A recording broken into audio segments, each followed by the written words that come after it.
Welcome students. आज का जो हमारा टॉपिक है इलेक्ट्रोकेमिस्ट्री में वो है modern concept of acids and bases.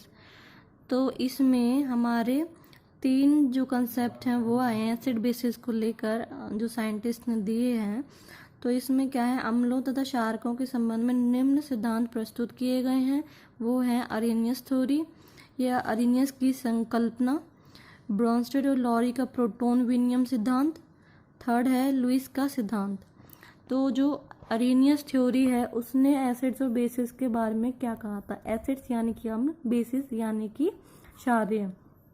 तो acids are those which give hydronium ion when dissolve in water on dissociation.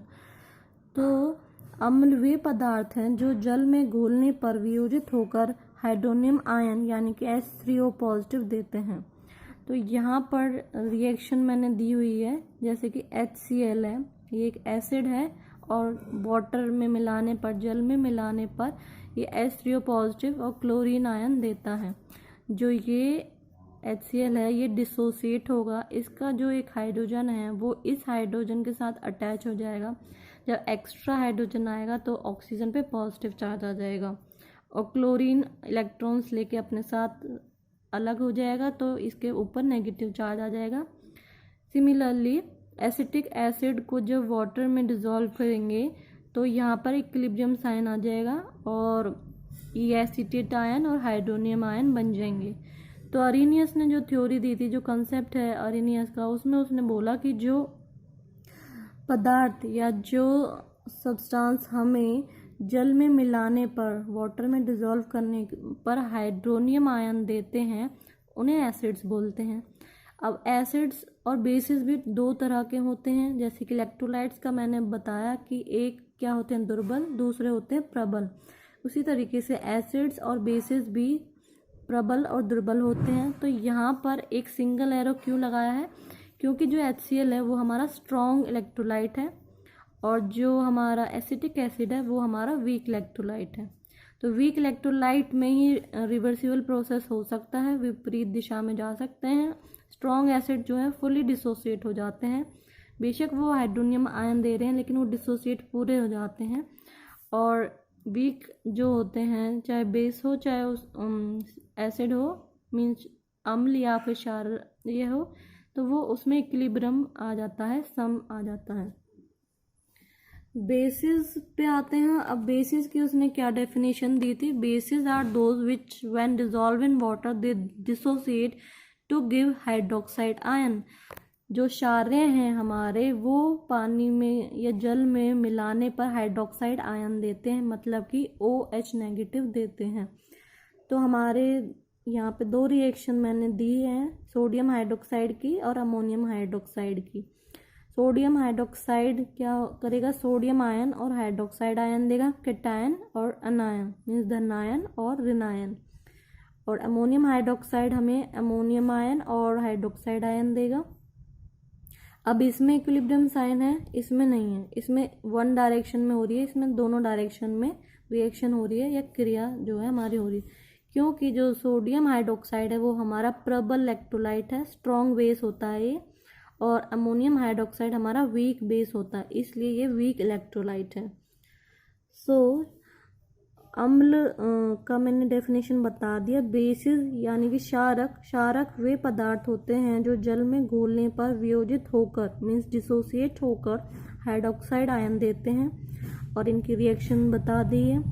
फिर है this is only limited to water solution या फिर सॉल्वेंट। जो वाटर है उसको एक तरीके से हम सॉल्वेंट की तरह इस्तेमाल कर रहे हैं, तो जो सॉल्यूशन बन रहा है उसी तक लिमिटेड है, मतलब वाटर सॉल्यूशन तक लिमिटेड है।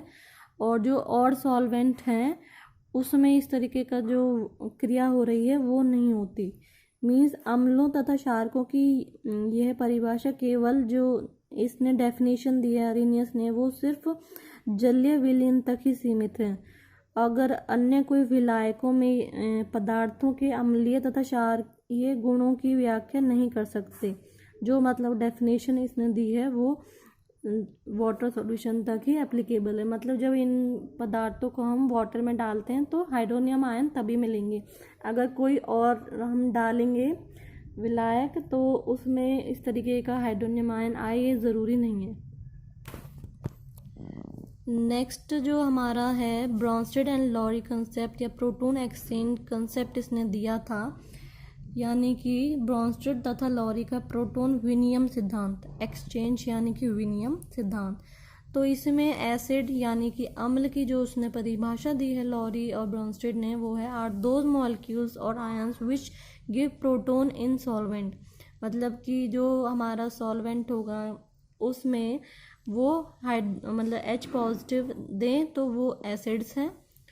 Proton will not stay freely, soon they will attach with water molecule to form hydronium ion.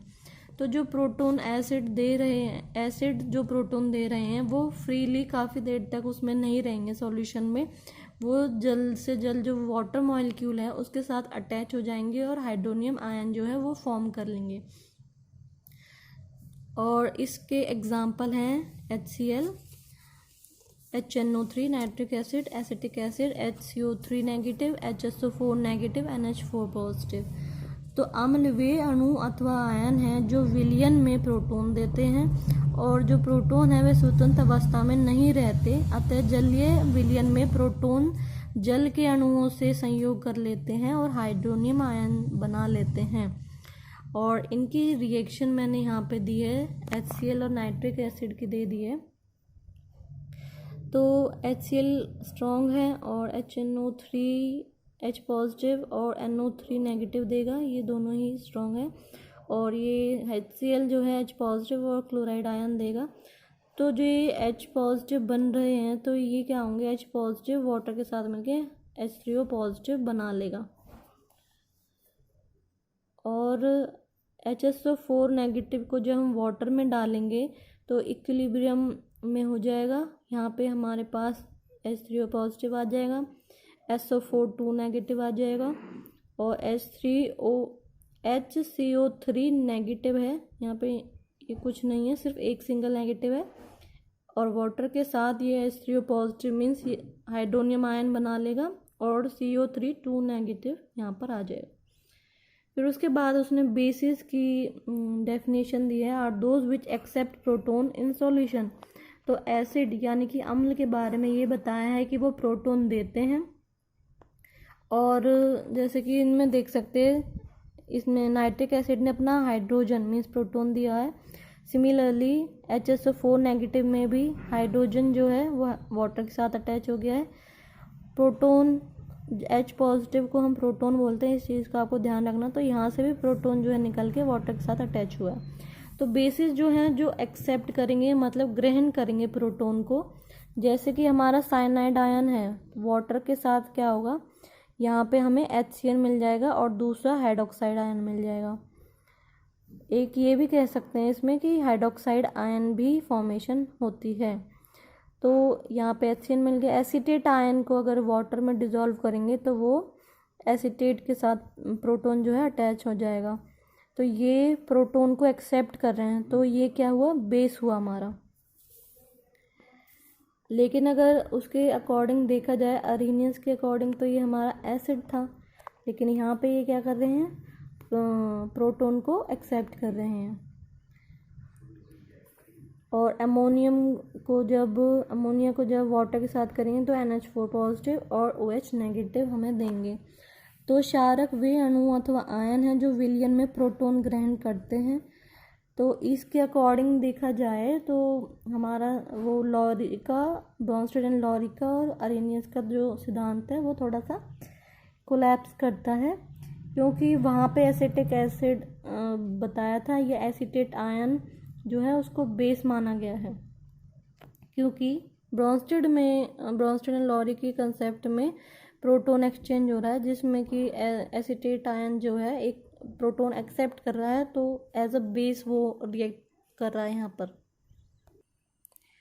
Lewis concept हमारा अगला टॉपिक है, जिसमें कि लुईस कंसेप्ट में आपने पहले किसी चैप्टर में पढ़ा होगा Lewis acids and Lewis bases के बारे में, जिसमें कि उसमें स्ट्रक्चर बनाते हैं हम अणु या मॉलिक्यूल का, और उसमें डॉट डॉट से हम इलेक्ट्रॉन्स दिखाते हैं। तो उसी तरीके से इसमें एक तरीके से होता है।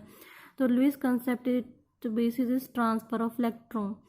तो इसमें लुईस ने बताया कि जो एसिड्स और बेसिस हैं उनमें क्या होता है, ट्रांसफ़र ऑफ इलेक्ट्रॉन, और वो किस तरीके से हो रहा है उसी के बेसिस पर हम ये बता सकते हैं कि कौन सा एसिड है, कौन सा बेस है, और यानी कि कौन सा अम्ल है और कौन सा क्षारक है। तो एसिड्स क्या हैं, दोज मॉलिक्यूल्स और एटम्स और ions which gain electron pair are called acids.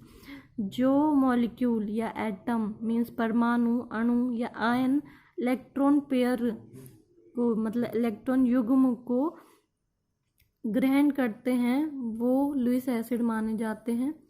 जैसे कि यहाँ पे BF3 जो और NH3 है, तो BF3 क्या है, लुईस एसिड है, और NH3 क्या है, लुईस बेस है।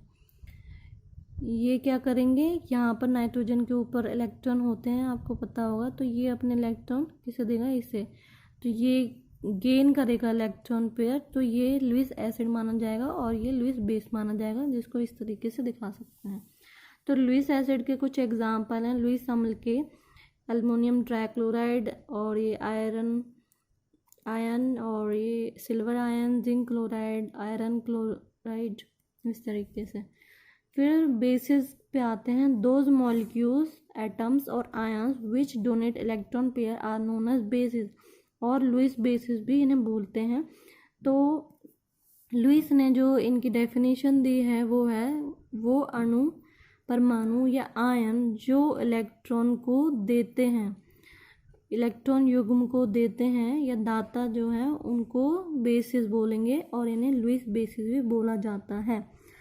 तो ऐसे अणु, परमाणु अथवा आयन जो इलेक्ट्रॉन युग्म देते हैं उन्हें क्षारक कहते हैं, और साथ में लुईस क्षारक भी इन्हें कहते हैं। और एसिड्स ऐसे अणु, परमाणु अथवा आयन जो इलेक्ट्रॉन युग्म ग्रहण करते हैं उन्हें अम्ल कहते हैं। तो बेसिस के एग्जाम्पल देख लेते हैं।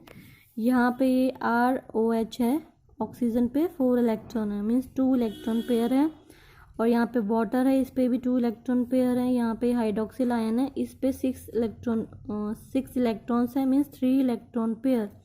इसमें भी 2 युग्म है, इसमें भी 2 इलेक्ट्रॉन युग्म है, इसमें 3 इलेक्ट्रॉन युग्म है, इसमें 1 इलेक्ट्रॉन युग्म है, इसमें भी 1 इलेक्ट्रॉन युग्म है, और यहाँ पे नेगेटिव का मतलब वही है कि इस पे इलेक्ट्रॉन है, चार्ज दिखाया हुआ है। तो यहाँ पर अमोनिया और BF3 है, तो ऊपर मैंने ये रिएक्शन दिखाई थी, तो यहाँ पर इलेक्ट्रॉन शो कर दिए हैं।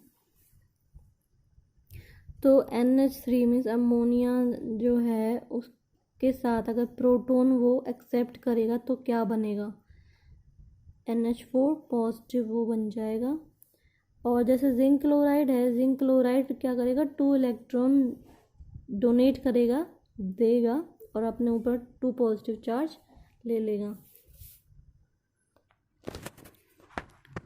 तो लुईस कंसेप्ट यही है कि इसमें इलेक्ट्रॉन डोनेट करने वाले और इलेक्ट्रॉन एक्सेप्ट करने वाले जो होते हैं वो एसिड और बेसिस माने जाते हैं। और ब्रॉन्स्टेड और लॉरी प्रोटॉन एक्सचेंज कंसेप्ट ने ये बताया था कि जो प्रोटॉन देते हैं और एक्सेप्ट करते हैं। और अरेनियस थ्योरी में बताया कि जो हाइड्रोनियम आयन फॉर्म करते हैं, उस तरीके से जो मैंने डेफिनेशंस बताई हैं वही उनकी डेफिनेशंस हैं। अगर आपको मेरा वीडियो अच्छा लगा हो तो उसे लाइक, शेयर और सब्सक्राइब करना ना भूलें, और बेल बटन भी प्रेस कर सकते हैं।